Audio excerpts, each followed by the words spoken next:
안녕하세요. 톡톡 증산도 시즌2 진행을 맡은 이미향 포정입니다.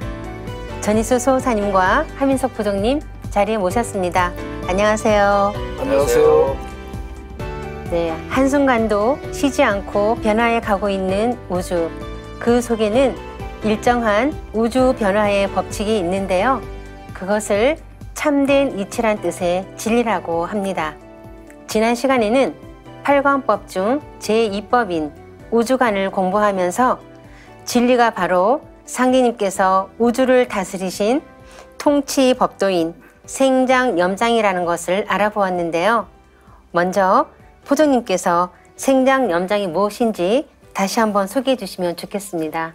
천지는 이제 음양운동을 바탕으로 해서 끊임없이 이제 살아 움직이면서 생명 창조의 춤을 추고 있다, 이렇게 우리가 알고 있는데요. 그 구체적인 법칙이 뭐냐? 그래서 전 인류 역사라는 게 어찌 보면은 이 법칙을 탐구하기 위한 머나먼 여정이었는데, 이제까지 이 땅에 살다 간 그 어떤 과학자나 철학자나 성자도 이거를 명쾌하게 이제 밝혀주신 바가 없습니다. 근데 인류의 구조 여정에 큰 빛을 열어준 그 우주 변화의 이법에 대해서 가장 간명하고도 결론적인 해답이 바로 이제 생장염장이죠. 그래서 그 상제님께서 이렇게 말씀하셨습니다. 내가 천지를 주재하여 다스리되 생장염장의 이치를 쓰나니 이것을 일러서 무의화라고 한다.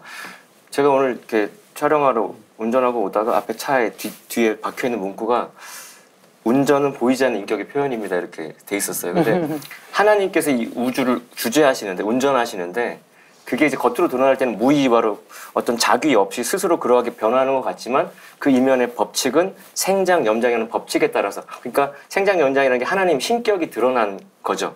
그래서 생이라고 하는 것은 목기운에 의해서 천지가 인간과 만물의 생명을 낳는 봄의 원리입니다. 탄생한다는 거고, 장이라고 하는 건 봄에 태어난 생명이 이제 불기운에 의해서 분열 성장하는 여름의 정신인 거고, 염이라고 하는 거는 수렴이라는 뜻으로 금기운에 의해서 만물이 열매를 맺는 가을의 변화 원리를 말하는 거고, 장이라고 하는 것은 숫기운에 의해서 폐장하는 이제 겨울의 변화 섭리라고 정리할 수 있겠습니다. 네, 우주가 변화하는 데는 일정한 법칙이 있는데 그것이 바로 하나님의 우주 통치 법도인 생장염장이라는 말씀이잖아요. 네, 소호사님, 소호사님께서도 한 말씀 좀 해주시죠. 네, 좀 전에 이제 이 대우주의 그 통치 법도인 생장염장에 대한 말씀을 하셨는데, 시청자분들은 이 복잡다단하고 예측하기 불가능한 이런 대우주 생명계에서 어떻게 그 변화의 법칙을 한마디로 생장염장이라고 규정할 수 있냐, 이런 의문을 가지실 수가 있죠. 그렇죠. 그래서 제가 예로 이제 그 서양의 학문 세계에서 얘기하는 프랙탈이라고 하는 그런 개념을 비교해서 말씀드리면, 이 프랙탈이라고 하는 것은 이 어떤 전체를 구성하는 부분과 이 전체라고 하는 것은 그 모양이 같다는 겁니다. 그래서 이제 자기 유사성이다, 이런 표현도 하거든요. 그러니까 이 전체라고 하는 것은 그 전체를 구성하는 작은 부분들과 서로 이렇게 기하학적 구조가 유사하다는 거죠.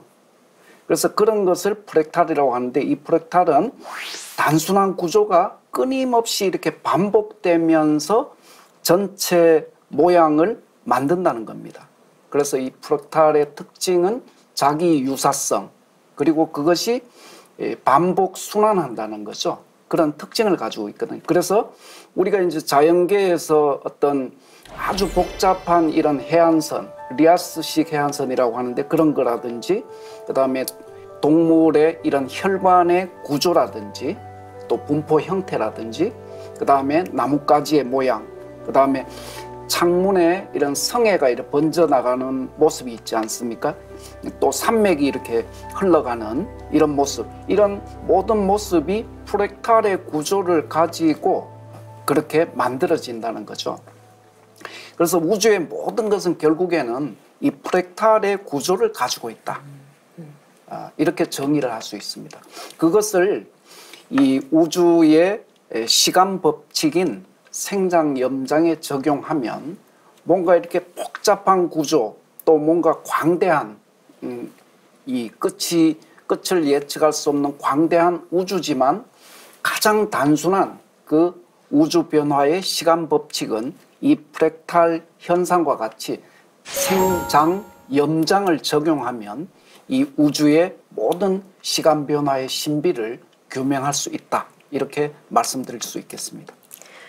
네, 공간이 같은 구조로 이렇게 되풀이 되는 것처럼 시간도 일정한 틀을 가지고 순환 반복하고 있다는 말씀이시잖아요. 네. 그럼 시간이 그 생장, 염장의 프랙탈 구조를 반복하고 있다는 것을 보여주는 예가 있다면 무엇이 있을까요? 그게 이제 가장 우리 일상 속에 가장 가까운 곳으로부터 찾아보면 그 하루에 낮과 밤이 바뀌는 시간의 비밀 속에 우주 생성 변화의 비밀이 다 들어있다라고 우리가 얘기가 되고 있습니다. 그래서 낮과 밤이 순환하는 것보다 더 신비로운 사건이 없다. 그래서 이게 영원불멸의 진리라고 이렇게 얘기가 되는데, 우리가 아침에 잠자리에서 일어나는 게 이제 탄생, 생의 시간을 사는 거고, 일터에 나가서 열심히 일하는 게 이제 장의 단계고요. 저녁에 이제 집으로 돌아와서 하루를 정리하는 게 염의 단계고, 밤이 되면 내일을 위해서 휴식하는 게 폐장하는 그 생장염장의 패턴이 있는 거죠.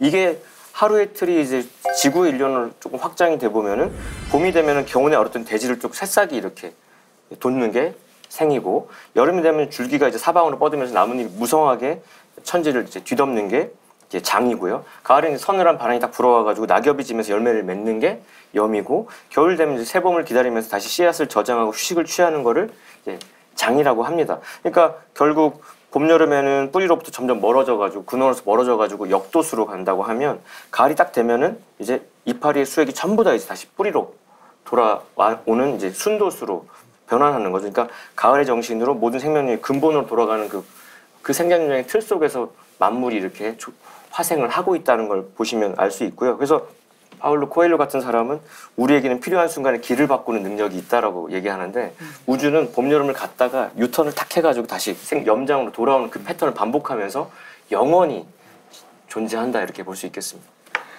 네, 저는 그 생장 염장을 그 인간의 어떤 인생과 그 문명의 생장 염장에 대한 그 보충 설명을 드리도록 하겠습니다. 우리가 그 사람이 이렇게 태어나면 그 사람의 일생도 결국에는 그 이 생장 염장의 그런 어떤 질서 속에서 한 인생을 산다는 것입니다.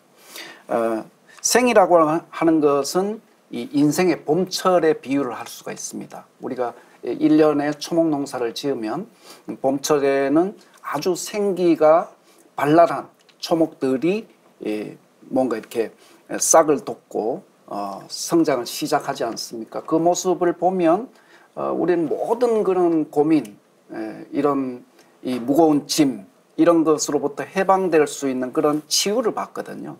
어린아이들을 가정에서 보시면 그 어린아이가 초목과 같은 인생의 봄철이기 때문에 모든 걸 잊고 할머니, 할아버지들이 거기 빠져서 이렇게 그렇죠.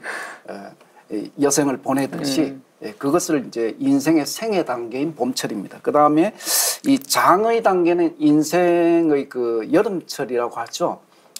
이 시간대는 장이라고 하는 이 시간의 특징은 무한 성장을 하는 그런 시간이지 않습니까? 우리가 이제 청소년기에 그 뭐 질풍노도다 이런 언어를 써서 청소년기를 비유하듯이 그 질풍노도와 같은 그런 무한 성장을 지향하는 이런 시간이 인생의 이 장하는 시간인 인생의 이제 여름철이죠.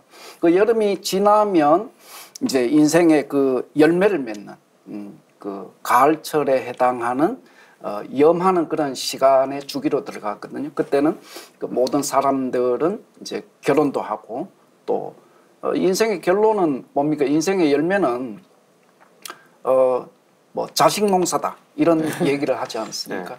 인생의 부부가 만나서 그 자식을 잘 그 양육하는 것 이상 인생에 보람된 것이 있겠습니까? 그렇죠. 그래서 그런 단계는 인생의 염이고, 또 사회적으로 그분이 이 뭔가 일가를 이루어서 사회의 어떤 그 후학들을 양성한다든지 이런 보람된 그런 인생을 보내게 되죠. 그리고 마지막으로 인생의 노년기입니다. 노년기는 인생의 겨울철이라고 할 수 있습니다. 이것은 인생을 이제 정리하는 거죠.